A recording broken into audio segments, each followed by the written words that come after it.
Hello बच्चों, कैसे हैं आप सभी। मुझे उम्मीद है कि आप बड़े अच्छे होंगे, बेहतरीन ढंग से पढ़ रहे होंगे। आप सभी का स्वागत है राजस्थान भूगोल की इस कार्यशाला में, ज्योग्राफी पाठशाला में। हम जो आपके लिए लेकर चल रहे हैं, आप और हम जो कर रहे हैं, वहां पर राजस्थान के भौगोलिक क्षेत्र के उपनाम को हम कर रहे थे। कल हमने बात की थी, सर आपने मारवाड़ पढ़ाया, मेवाड़ पढ़ाया, आपने हाड़ौती पढ़ाया। हमने राजस्थान की पश्चिमी से लेकर आपके पूर्वी क्षेत्र के जो भी भौगोलिक क्षेत्र थे, सबकी हमने बात करने की कोशिश की। हमने राठी पढ़ा, राठ अहिरवाड़ क्षेत्र पढ़ा, आपने उनका रिवीजन जरूर किया होगा, आपको उम्मीद है मुझे समझ में आया होगा। आज हम कुछ नए क्षेत्र लेकर आ रहे हैं आपके सामने। मुझे उम्मीद है कि आप इनको पढ़ भी चुके होंगे, थोड़ा हम कोशिश करते हैं। पहला है मत्स्य प्रदेश। क्या है मत्स्य प्रदेश? आप क्लिक कर रहा होगा आपको कि सर ये आपने राजस्थान के एकीकरण में पढ़ाया था, जो प्रथम चरण था। वहां पर 4 थे, ABCD, अलवर, भरतपुर, धौलपुर, करौली, जो यहां पर मत्स्य प्रदेश में थे। तो बिल्कुल वही है, लेकिन अगर हम बात करें तो ये क्षेत्र जो जहां पर ये प्रसिद्ध हुआ है, ये एक महाभारत कालीन प्रदेश है, महाभारत कालीन क्षेत्र है, या इसको हम जनपद कालीन भी कहते हैं। जनपद कालीन यानी जो जनपद कालीन था, जब आपके अशोक का साम्राज्य रहा, तब रहा, तभी भी इस क्षेत्र काफी प्रसिद्ध रहा है, महाभारत काल में भी रहा है। पांडवों ने जो वनवास लिया था, तो पांडवों का ये विश्राम स्थल भी रहा था। पांडवों का ये विश्राम स्थल भी रहा था। कौन सा? मत्स्य प्रदेश। ठीक है, यहां पर कौन कौन से इसमें जिले आते हैं, तो आप देखिए, पहले इसकी राजधानी देखिए। मत्स्य प्रदेश की जो राजधानी है वो रही है विराटनगर। कौन सी रही है? विराटनगर। कौन सी रही है? विराटनगर। तो यानी ये महाभारत कालीन प्रदेश भी है। अगर आपसे कुछ जनपद कालीन है तो जी हाँ, जनपद कालीन विशेषता भी यहां पर जनपद कालीन भी है, और पांडवों का विश्राम स्थल प्रदेश भी है। कहीं क्वेश्चन बनते हैं।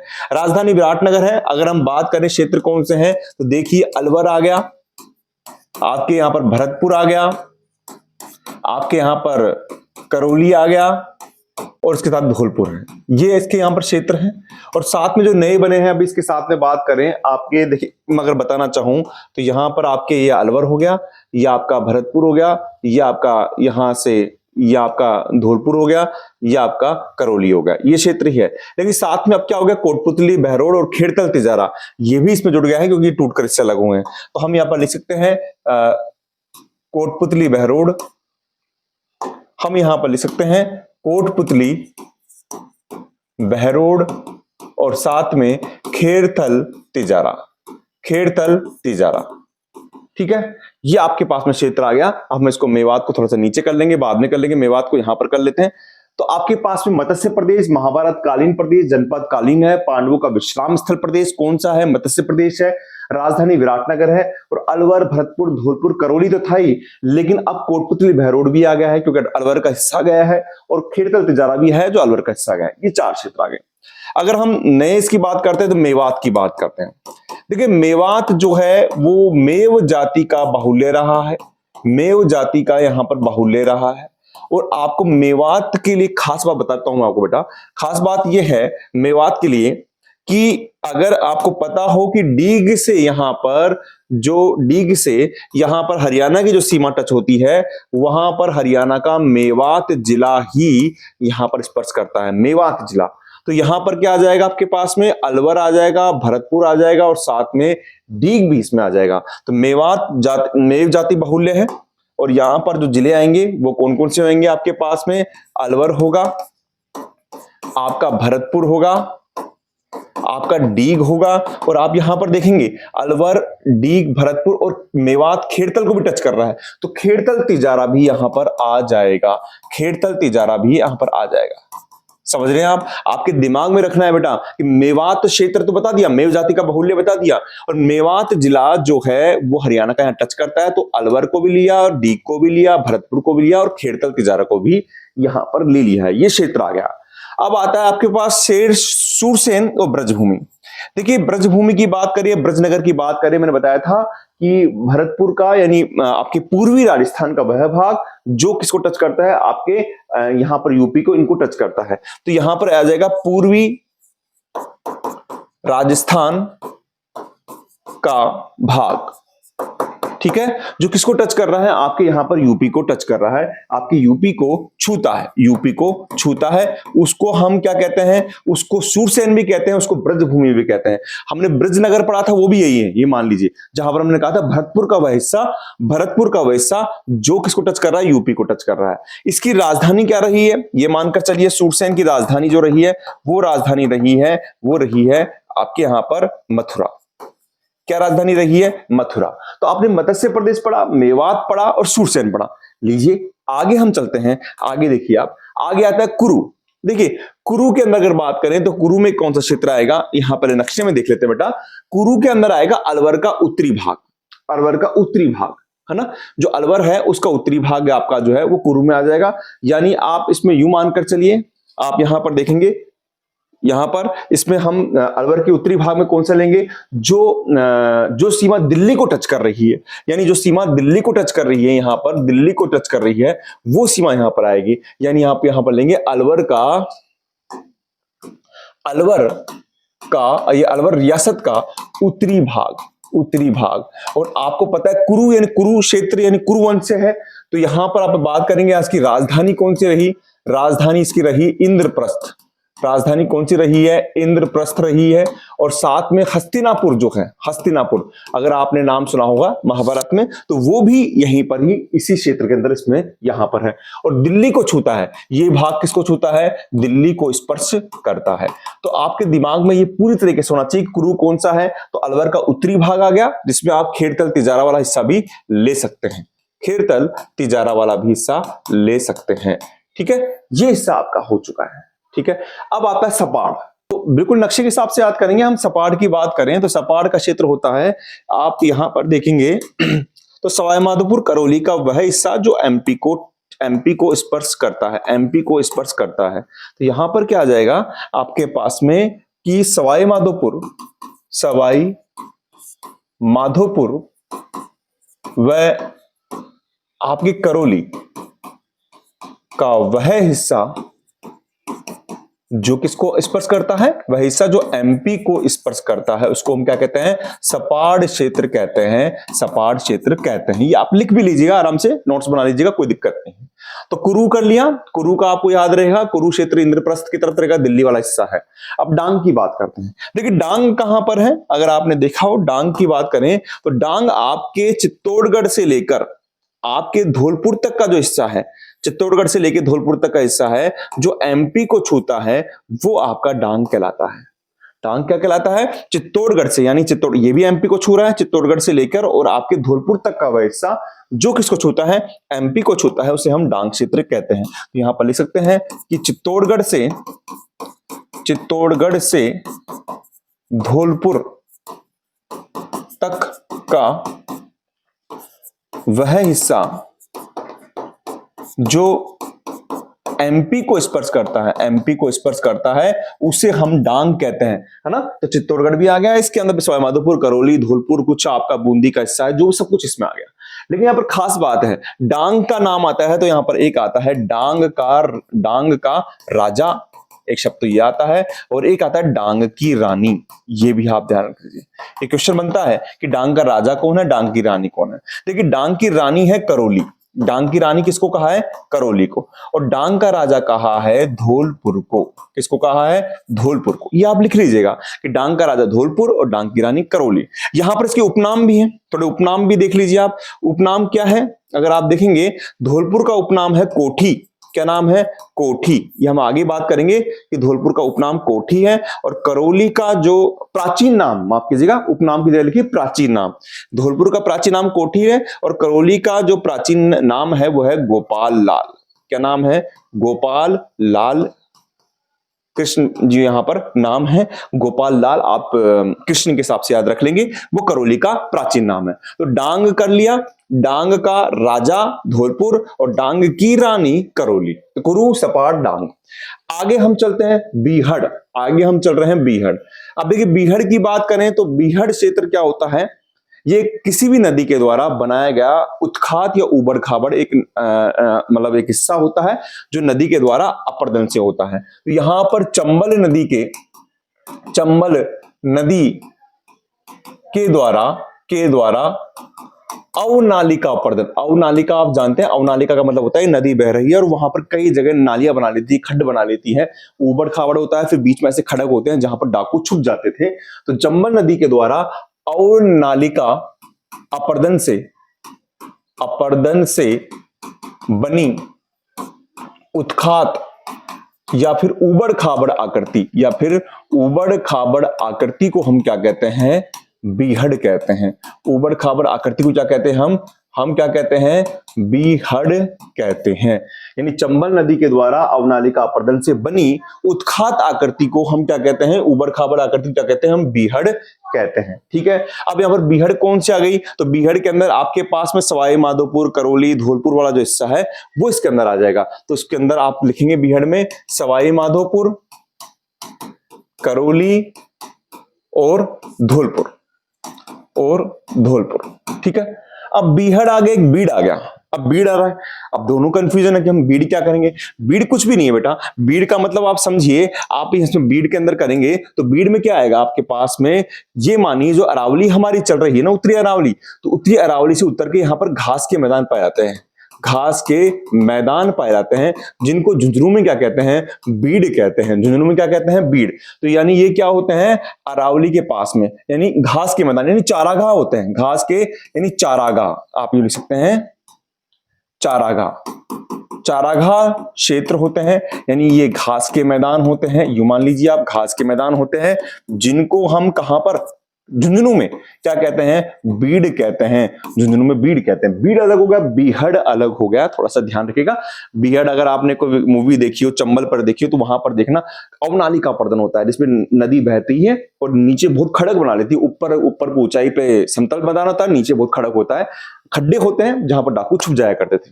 ठीक है, चंबल के डाकू अगर आपने नाम सुना होगा, है ना।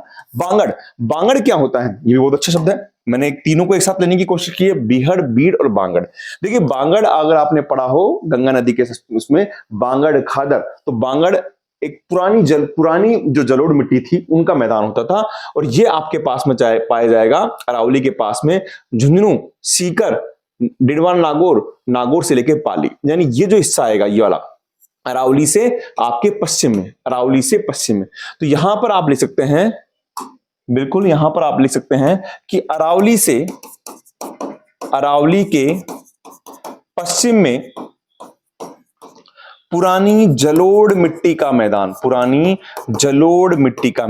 अगर नवीन मिट्टी होगी तो क्या कहलाता था? खादर। बात की थी अपन ने पहले कभी। जलोढ़ मिट्टी का जो मैदान होगा, पुरानी जलोढ़ मिट्टी का जो मैदान होगा, उसे क्या कहते हैं? बांगर कहते हैं। क्या कहते हैं? बांगर। क्षेत्र क्या है? सीकर है। आप देखो लाइन से चल रहे हैं अपन।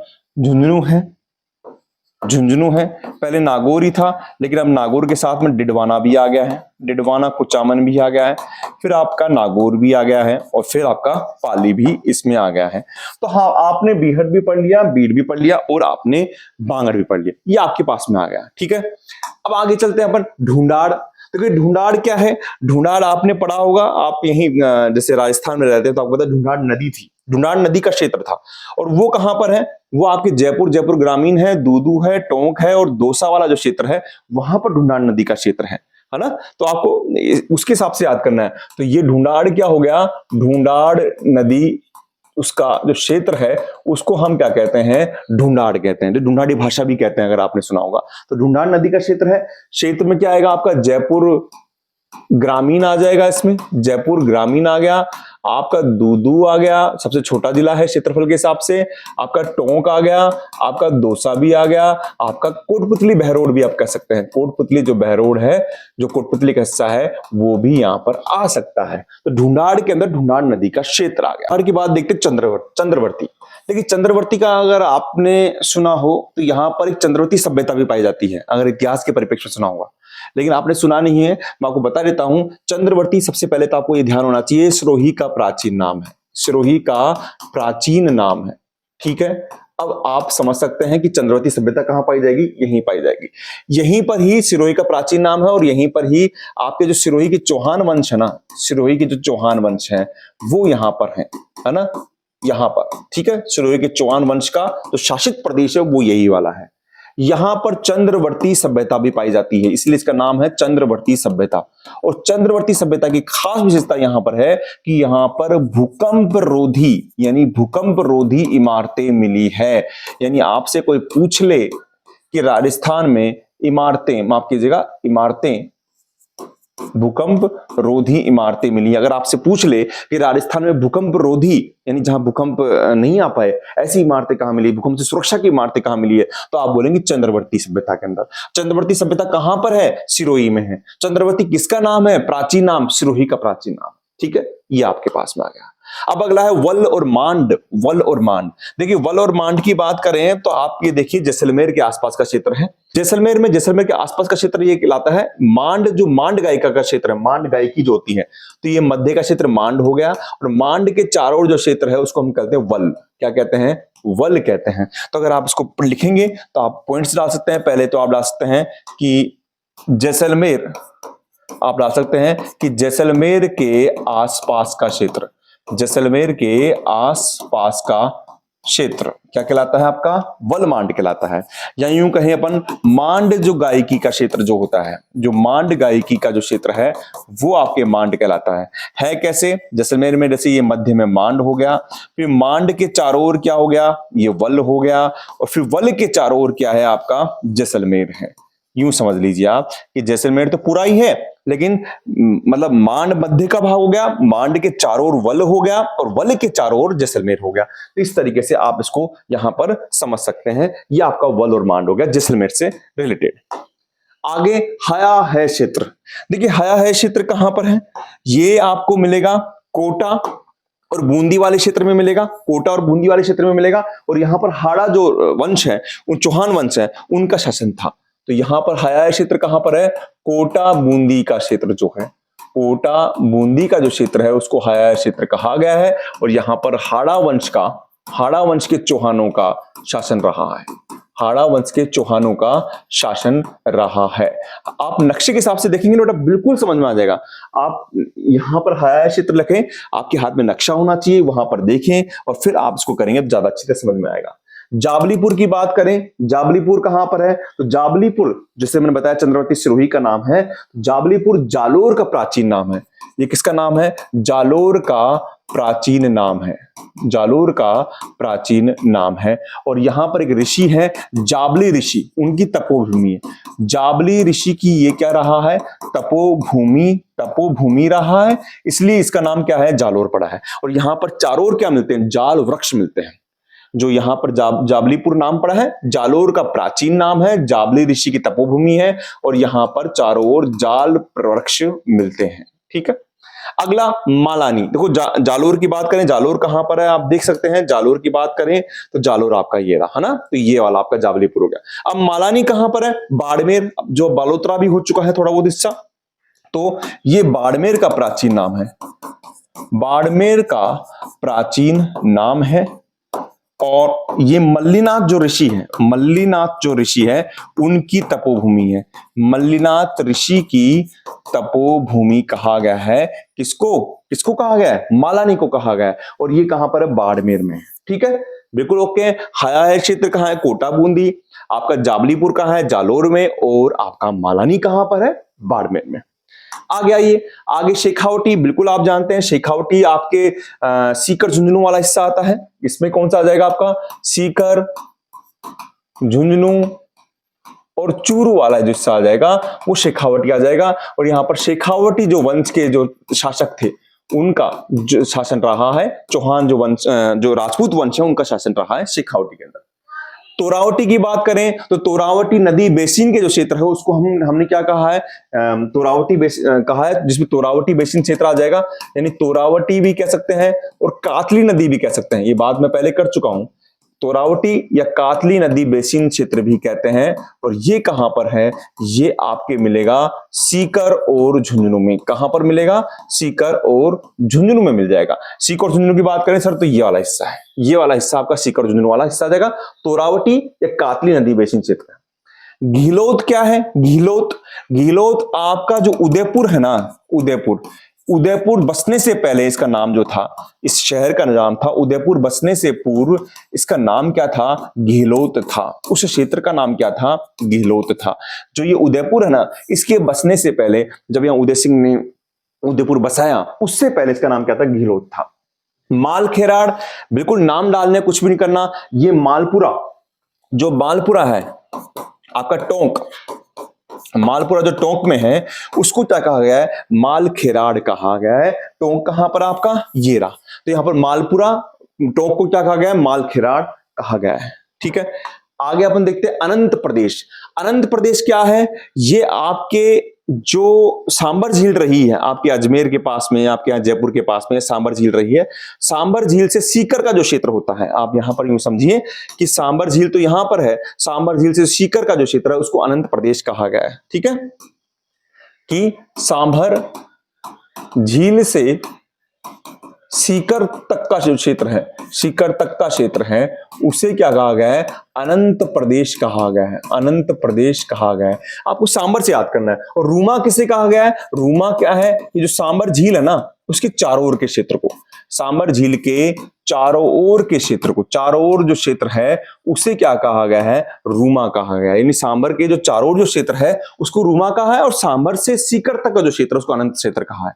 बरड़ क्या है, बरड़, ये भी काफी मोस्ट है, क्वेश्चन आ जाता है। बरड़ जो बूंदी है आपका, तो बूंदी में जो पश्चिमी भाग है, ये जो पश्चिमी भाग है बूंदी में, ये पश्चिमी जो पथरीला भाग है उसे अपन ने बरड़ कहा है। यानी बूंदी, या आप यूं बात कर सकते हैं कि पश्चिमी बूंदी में जो पथरीला क्षेत्र है, पथरीला क्षेत्र जो है वो आपका बरड़ कहलाता है। आप वैसे बरड़ वैसे बूंदी याद कर लीजिए, वही काफी रहेगा, लेकिन आप थोड़ा समझिए पथरीला क्षेत्र।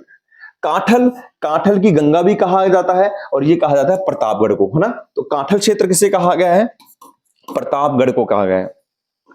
ठीक है, प्रतापगढ़ को क्या कहा गया है, काठल क्षेत्र कहा गया है, प्रतापगढ़। तो वापस एक बार रिपीट कर लेता हूं, अनंत प्रदेश सांबर झील से सीकर तक का क्षेत्र, रूमा सांबर झील के चारों ओर क्षेत्र, बरड़ पश्चिमी बूंदी में पथरीला क्षेत्र, काठल प्रतापगढ़। अब उत्तमाद्री क्या है, उत्तमाद्री, देखिए उत्तमाद्री आपने भीलवाड़ा पढ़ा है, तो भीलवाड़ा में एक बिजोलिया स्थान है। कौन सा स्थान है, बिजोलिया।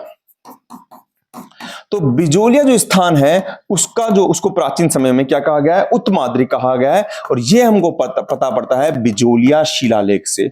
जो बिजोलिया शिलालेख है, बिजोलिया शिलालेख है, वहां से हमको पता पड़ता है कि बिजोलिया को क्या कहा गया, उत्तमाद्री कहा गया, उत्तमाद्री कहा गया। मैं जो प्राचीन नाम है बेटा एक भी नहीं छोड़ रहा हूं, लगभग सब करने की कोशिश यहां पर कर रहा हूं।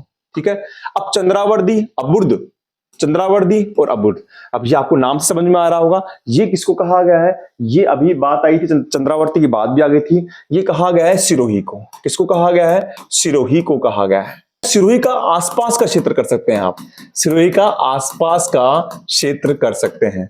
गुजराता किसे कहा गया है, अगर आप नक्शे में देखेंगे, गुजराता जोधपुर का जो उत्तरी भाग है, जोधपुर का उत्तरी भाग है उसको गुजराता कहा गया है। यानी आप यहां पर कर सकते हैं, जोधपुर का जो उत्तरी भाग है उसको हम क्या कहें, गुजराता प्रदेश कहा गया है, जोधपुर का उत्तरी भाग। ठीक है, छप्पन का मैदान, छप्पन का मैदान, छप्पन का जो मैदान है वो आपका है बांसवाड़ा और प्रतापगढ़ का जो क्षेत्र है उसको छप्पन का मैदान कहा गया है। क्या कहा गया है, छप्पन का मैदान कहा गया है। बांसवाड़ा और प्रतापगढ़, बांसवाड़ा और प्रतापगढ़ जो है इसको क्या कहा गया है, छप्पन का मैदान कहा गया है ना। बांसवाड़ा प्रतापगढ़ के क्षेत्र को छप्पन का मैदान कहा है। अपने जब पढ़ा था इसके अंदर आपको ध्यान है कि डूंगरपुर बांसवाड़ा प्रतापगढ़ की बात की थी, तो हमने सोचा कहा था, मैंने आपको बताया था डूंगरपुर बांसवाड़ा प्रतापगढ़ की बात करें तो इसको हमने क्या कहा था, इसको वागड़ कहा था, वागड़। ठीक है, इसको क्या कहा था, वागड़ कहा था, वागड़। ठीक है ना, तो वागड़ में क्या था, डूंगरपुर भी था, प्रतापगढ़ भी था, बांसवाड़ा था। ठीक है, अब खाली डूंगरपुर बांसवाड़ा की बात करें उसको मेवल कहा था। क्या कहा था, मेवल कहा था। अगर खाली प्रतापगढ़ की बात करें तो उसको काठल कहा था। क्या कहा था, काठल कहा था। ठीक है, थोड़ा सा ध्यान रखना है, डूंगर प्रतापगढ़ बांसवाड़ा तीनों को मिला दिए तो वागड़ कहा था, डूंगरपुर बांसवाड़ा को मिला दे तो उसको मेवल कहा था, अगर प्रतापगढ़ को मिला दे तो उसको काठल कहा था, और अगर प्रतापगढ़ और बांसवाड़ा को मिला दिया जाए, प्रतापगढ़ और बांसवाड़ा को मिला दिया जाए तो उसको छप्पन का मैदान कहा। ठीक है, तो आपको बिल्कुल ये ध्यान रखना चाहिए, कंफ्यूजन नहीं होना चाहिए। मैं दोबारा बता देता हूं आपके पास में क्या है बेटा, डूंगरपुर भी है, आपके पास में बांसवाड़ा भी है और आपके पास में प्रतापगढ़ भी है। अगर तीनों को बात करें तो वागड़ कहाँ है, ठीक है, वागड़ कहाँ है। अगर हम बात करें सब कि इसके अंदर हमने बात करी आपके जैसे बात ये मेवल की बात करी, तो मेवल के अंदर क्या कहा कि डूंगरपुर बांसवाड़ा को बात करें तो उसको मेवल कहा। अकेले अगर प्रतापगढ़ की बात करें तो उसको काठल कहा है सर, काठल कहा है। और अगर बांसवाड़ा प्रतापगढ़ को मिला दे तो उसको हमने छप्पन का मैदान कहा है। तो इस तरीके से क्या है कि पूरे एक तरीके से मैं आपको बता दिया है। तो हमने आज क्या पढ़ा, आपको मैं दोबारा एक बार थोड़ा सा रिवीजन करा दूंगा, आप समझ जाएंगे। हमने मत्स्य प्रदेश पढ़ा है सर। मत्स्य प्रदेश में हमने ये पढ़ा कि मत्स्य प्रदेश क्या होता है। तो अलवर के आसपास का जो क्षेत्र है, अलवर भरतपुर धौलपुर करौली वाला जो क्षेत्र है, तो वो वाला आपका जो क्षेत्र है वो आपका आ गया। आपने मेवात बताया, तो मेवात में डीग से पहले जो मेवात का जिला होता है, डीग, अलवर और खेड़तल वाला बता दिया सर। सूरसेन में आपने राजस्थान का पूर्वी भाग बता दिया सर। आपने कुरु में अलवर का उत्तरी भाग बताया जहां पर इंद्रप्रस्थ की बात हो रही थी। आपने सपाड़ में बताया कि सवाई माधोपुर और करौली का जो हिस्सा एमपी को छूता है। डांग में बताया आपने चित्तौड़गढ़ से धौलपुर का पूरा हिस्सा जो एमपी को छूता है, डांग का राजा और डांग की रानी बताई, धौलपुर को और करौली को। आपने बीहड़ बता दिया, चंबल का जो उत्खात भूमि है उसको बीहड़ बताया, सवाई माधोपुर, करौली और धौलपुर हिस्सा है। बीड़ क्या है, झुंझुनू में चारागाह भूमि है। बांगड़ क्या है, अलवर अरावली की पश्चिम में झुंझुनू, सीकर, डिडवाना, कुचामन, नागौर और पाली की जो भूमि है, जलोढ़ मिट्टी पुरानी वाली भूमि है, वो बात करी। ढूंढाड़ वाला क्षेत्र आप जानते ही हैं। चंद्रवर्ती सिरोही का प्राचीन नाम। वल किससे संबंधित है, जैसलमेर से संबंधित है। आपका हाया है क्षेत्र, कोटा बूंदी वाला क्षेत्र है। जाबलीपुर जालोर का प्राचीन नाम। मलानी आपकी बाड़मेर का नाम है। ये अपन ने बात कर ली। इसके अलावा शेखावटी की बात करी, सीकर, झुंझुनू, चूरू। तोरावटी केवल सीकर झुंझुनू के अंदर था। गिलोद उदयपुर का नाम है। माल खिराड़ा मालपुर टोंक का नाम है। सबसे खास बात बेटा जो क्वेश्चन बनते हैं आपके, अनंत प्रदेश है, रूमा है, काठल, ये कर लिया। सबसे खास जो बनते हैं क्वेश्चन वो यहीं से बनते हैं आपके, छप्पन का मैदान मैंने बता दिया आपको, मेवल, वागड़ और काठल, ये आपको याद रखना है।